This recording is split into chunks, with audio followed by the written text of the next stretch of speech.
It's that time of year again. Fall is in the air, Christmas is just around the corner, and LEGO sets are starting to retire. If you're a LEGO investor, this is the perfect time of year to put your investment dollars to work. If you're just a casual fan or a personal collector, this list will also help identify the sets you might want to pick up for your collection before they're unavailable. Let's get to the list. For this list, I'm not going in any particular order, and it's not a classic top 10. I think I actually have 19 recommendations. It is what it is.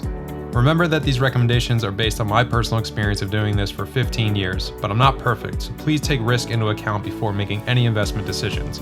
If you're brand new to LEGO investing, I suggest checking out my Getting Started video, linked in the description below. Enough background, let's get to our first set. Betrayal at Cloud City. This set is on a list of Star Wars sets that are rumored to retire this holiday season. This list has been posted by multiple outlets, and I'll be referencing it a lot in this video, so I'll leave a link down below if you want to check it out for yourself. In addition to being rumored to retire, this set has also seen several discounts at third-party retailers in recent weeks, namely Amazon.com. That's actually where I picked one up for myself a few weeks ago. I'll leave links down below for where you can find the best deals for all the sets that I mentioned in this video. Betrayal at Cloud City makes this list because it's the first set in the rebranded Master Builder series line of LEGO Star Wars, aka the Ultimate Collector series, aka the really expensive ones. These sets typically double in value after a few years, and this one should do very well given the iconic nature of the scene depicted. I could talk about all of these sets at length for hours and hours, but I'll save those for standalone videos, so on to the next one. The Y-Wing Starfighter. Next on the list is the Ultimate Collector Series Y-Wing Starfighter. This falls in the same camp as the set we just talked about, but I'm less confident in this one and how it will perform.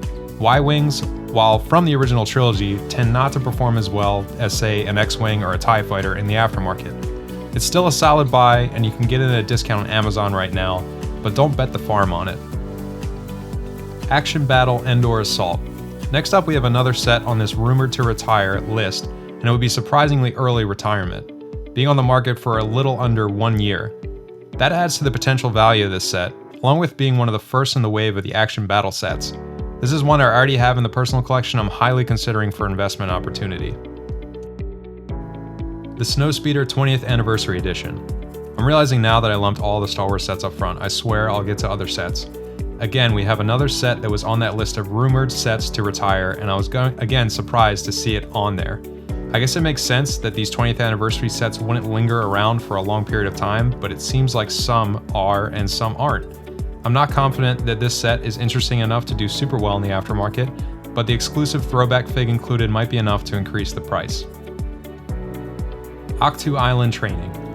We're burning through this list now, on to the next set, AHCH-TO Island or AHCH-TO Island from The Last Jedi. This is one of my favorite sets released for this movie. It has great figures, a cool build, and it represents an iconic scene.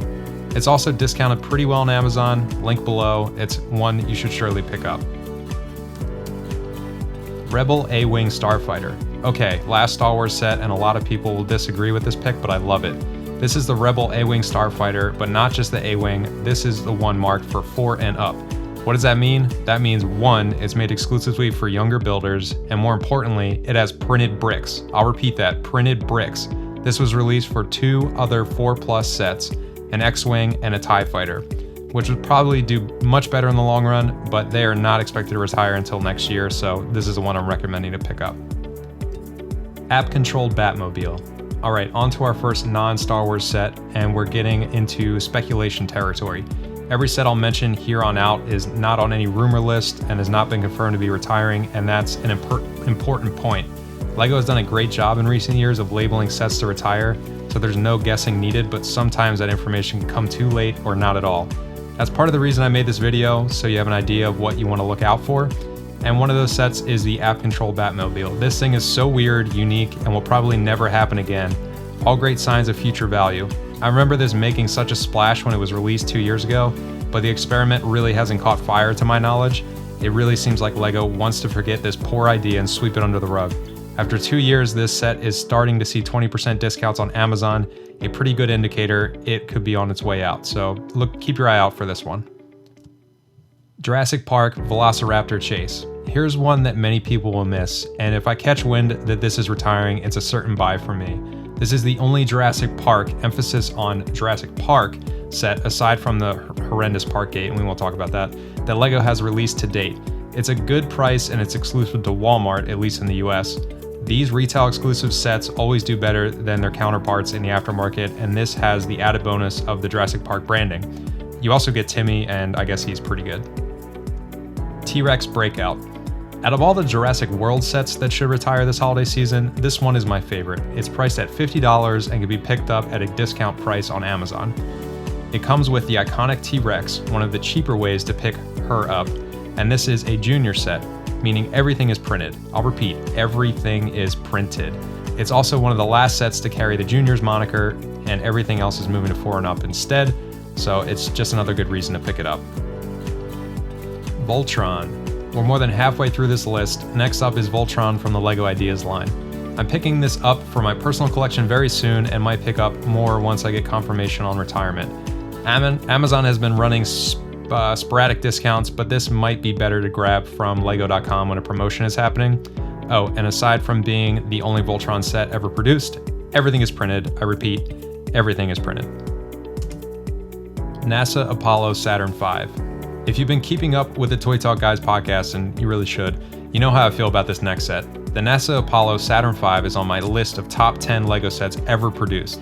This is one set that I know for certain I'll be buying multiple of when I see it marked for retirement. It made the list because it has recently discounted on Amazon.com, a good indication that it's reaching the end of its life. I'm sure you know this by now, but I must say it. Printed pieces, I repeat, all printed pieces. The Harry Potter Advent Calendar. Moving over to Harry Potter, I have 3 sets from this theme. The Advent Calendar could either be a great investment or a total flop. Out of everything on this list, this thing is the biggest gamble. It's only $40 and it's discounted right now on Amazon, so it's not a huge risk. This is the first Advent Calendar based on the Harry Potter theme, so it could either be a start of a tradition or a weird anomaly. Really both great scenarios for collectability, so again, it's not much of a risk in my mind. You also get exclusive figs of Harry and Ron and their Christmas sweaters. That alone is worth the gamble. Hogwarts Express. Set 2 of 3 for Harry Potter. You get a twofer with the Hogwarts Express. 1, it's a very iconic vehicle from the Harry Potter franchise, practically a character in itself. 2, it's a train. Why does that matter? Because LEGO collectors love trains. Some of the best performing sets in the aftermarket have been trains. Not sure why, but it is what it is. I have one of these in my personal collection, but I haven't seen a great discount on it yet, so I haven't really picked up more of them. Either way, the Amazon link is below if you want to keep your eye on it for yourself. Quidditch Match. Last on the list for Harry Potter, the Quidditch Match set. This set makes the list for an odd reason. I've hardly ever seen it discounted. Why does this matter? Aside from being a pretty cool set in its own right, I mean, who doesn't love Quidditch? A lot of collectors may have been holding off from buying it. I can only speak personally, but I typically wait until there's a 20% discount on a set like this before picking it up. If that 20% discount never comes, I run the risk of having it retire before I have a chance to pick it up. It happened to me before, and I've had to pay the price in the aftermarket. I've only seen this set shift in and out of availability, which could indicate supply is low, so before you even have a chance to react to a retirement announcement, it might already be gone. Keep your eyes on this one very closely. It's sure to do very well once it's retired. Belle's Tea Party. Alright, we're in the home stretch, 5 more sets to cover, and the next 2 are DUPLO sets. Before you write off DUPLO, you should know that these sets fetch some of the most insane prices in the aftermarket. We're talking 3 times, sometimes 5 times growth in just a few years. Why? Because the target aftermarket buyer is a parent buying for their kids. And if I've learned anything from doing this over 15 years, it's that parents will spend stupid money on their kids. This set specifically, Belle's Tea Party, has a lot going for it. It's a cheap investment for one, MSRP of only $20, Amazon always has it at a discount, link below. It's also the one and only DUPLO set that includes Belle.